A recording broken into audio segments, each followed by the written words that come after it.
Transformers: Rise of the Beasts introduces us to Noah Diaz, a former military electronics specialist who unknowingly tries to steal a car that happens to be an Autobot, setting off a chain of events aimed at preventing Unicron, a cosmic entity that devours planets, from reaching and consuming Earth. Directed by Steven Capel Jr., this movie serves as the 7th entry in the Transformers series, acting as a follow-up to the prequel Bumblebee. The film features Anthony Ramos, known for his roles in the Heights and Hamilton, and Dominique Fishback from Project Power and Judas and the Black Messiah. In this installment, the Autobots form an alliance with the Maximals, introducing iconic characters like Optimus Primal, Cheetor, and Rhinox to audiences. With a runtime of 127 minutes, the film sees Optimus Prime and Optimus Primal joining forces with Noah in a quest to secure the Transwarp Key, their only hope to thwart Unicron's galactic domination. But before we get into the review, if you enjoy this type of content, hit the like button and feel free to subscribe to the channel. We're trying to reach 200 subscribers, so join the community. Also, hitting the notification bell will alert you when we drop new content. Now, let's get critical. Unicron, a planet-devouring entity, launches an assault on the planet of a highly evolved group of Transformers known as Maximals.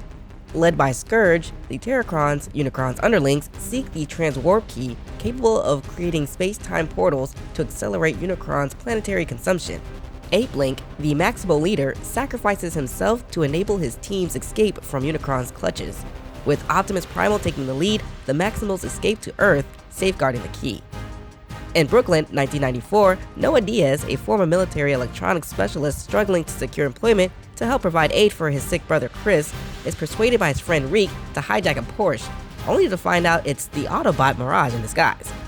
Simultaneously, Elena Wallace, a museum intern, accidentally uncovers the key within an ancient Falcon statue adorned with the Maximal insignia, triggering an energy surge that alerts Optimus Prime.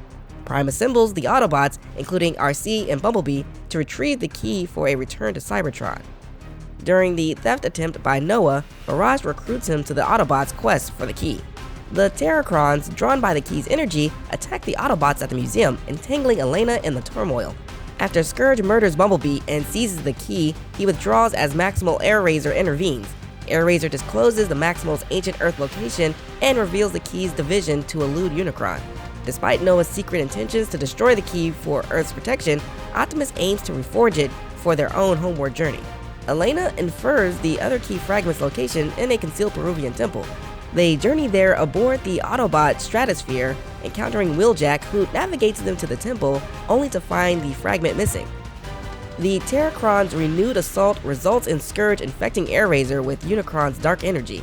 The Autobots then unite with Optimus Primal and the Maximals, who had entrusted the second key fragment to a native tribe for millennia. Under Scourge's influence, a compromised Air-Razor requests Primal to end her life, saving Elena. Amidst the chaos, Noah's destruction of the key fragment is halted by Optimus's persuasion. However, Scourge succeeds in merging the key halves, constructing a tower to summon Unicron to Earth. Optimus and Noah resolve to defend their worlds against Unicron. As Autobots and Maximals combat the Terracron forces, Noah and Elena endeavor to disable the key using a deciphered access code. Mirage, injured while protecting Noah, morphs into a combat suit for Noah to use. Reactivated by the key, Bumblebee aids in propelling the Terracrons. Optimus defeats Scourge and, despite the latter's sabotage of the portal's control, destroys the key, sealing the portal and averting Unicron's arrival, with Noah and Primal rescuing him from the collapsed vortex. Post-battle, the Autobots adopt Earth as their new home, pledging protection alongside the Maximals. Elena gains acclaim for the Peruvian temple discovery, and Noah, attending a supposed security job interview, is instead invited to join G.I. Joe, with a promise of healthcare for Chris. In a mid-credits scene, Noah revitalizes Mirage with parts sourced from Reek, debunking claims of the Porsche's disrepair by showcasing Mirage's transformation. While Steven Capel Jr. is acknowledged for his directorial role in this specific installment of the franchise, it's important to recognize Michael Bay's foundational contributions to the series' success. Apart from Capel Jr.'s work and Bumblebee, directed by Travis Knight, all other films in the saga were directed by Bay. For those new to the franchise or who have only seen a couple of entries, it's useful to understand the sequence of movies within the series. The timeline begins with Bumblebee in 2018, set in 1987 and featuring Haley Steinfeld as Charlie. Following this prequel, Rise of the Beast arrives in 2023, unfolding in 1994 with Anthony Ramos and Dominique Fishback portraying Noah Diaz and Elena Wallace, respectively. The narrative then advances to Transformers 2007, introducing audiences to Shia LaBeouf's Sam Witwicky and Megan Fox's Michaela. This film is succeeded by Revenge of the Fallen in 2009 and Dark of the Moon in 2011, continuing the storyline.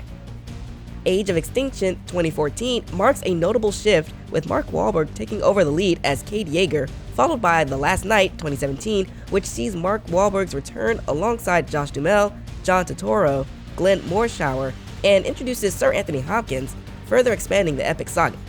2 prequels are currently being developed, and an animated prequel titled Transformers 1, which is set on Cybertron, is slated for release on September 13, 2024. Capel's directorial approach, while distinct from the widespread use of slow motion and lens flares seen in previous entries, maintains the franchise's visual essence, ensuring the movie's aesthetic integrity. The design enhancements of the Autobots, Maximals, and Terracons are notable, reflecting the advancements since the original film's debut over 15 years ago. Capel successfully crafts an environment that appeals to both newcomers and long-standing fans of the franchise. Despite the potential pitfalls of involving 5 different writers, the film manages to stay somewhat focused, avoiding unnecessary digressions or unresolved storylines. Yet, the narrative lacks in complexity and depth, especially in its portrayal of the Autobots and Maximals, often prioritizing human-centric emotion narratives over the impact of the Cybertron War on the Transformers themselves. The film offers insufficient insight into the dynamics between the Maximals and Autobots, mirroring the vague treatment of the Dinobots in Age of Extinction. The story predominantly unfolds from a human viewpoint, rarely exploring the Transformers' perspectives. Initially, the film provides a brief overview of the Maximals' arrival on Earth, akin to the Autobots, but quickly shifts focus to human protagonist Diaz's personal challenges and victories. Much like its predecessors, the plot revolves around a quintessential MacGuffin, leading to a familiar cycle of action scenes and quests for mythical Cybertronian artifacts concealed on Earth, leaving audiences yearning for innovation from the writing team.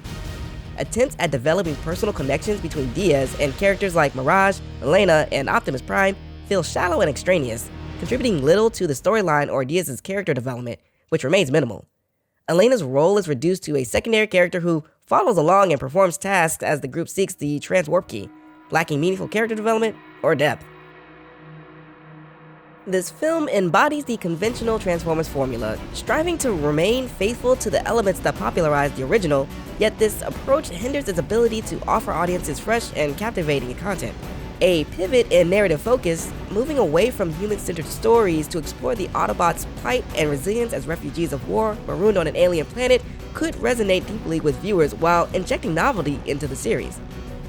Historically, the franchise has intertwined human and Transformer interactions, but often at the expense of diluting the Cybertron War's narrative potential through characters like Sam Witwicky, Cade Yeager, and Noah Diaz. This, in my view, represents a missed opportunity to delve into the rich lore surrounding the conflict on Cybertron and its consequences on the Transformers scattered across the cosmos. Rise of the Beast, despite a production budget of around $200 million and grossing $439 million globally, initially faced critiques labeling it a disappointment. I argue that a more judicious allocation of resources and the intellectual property of Hasbro could be directed towards remaking and investing in the Transformers the movie from 1986. This film, which focuses entirely on Cybertron, Unicron, and the Autobot-Decepticon clash devoid of earthly ties, might offer a refreshing departure from the familiar. While Rise of the Beast isn't inherently flawed, it feels all too familiar, echoing narratives explored in 6 prior series entries. With that said, I rate Rise of the Beast 2 out of 5 stars. There's no more than meets the eye in this film.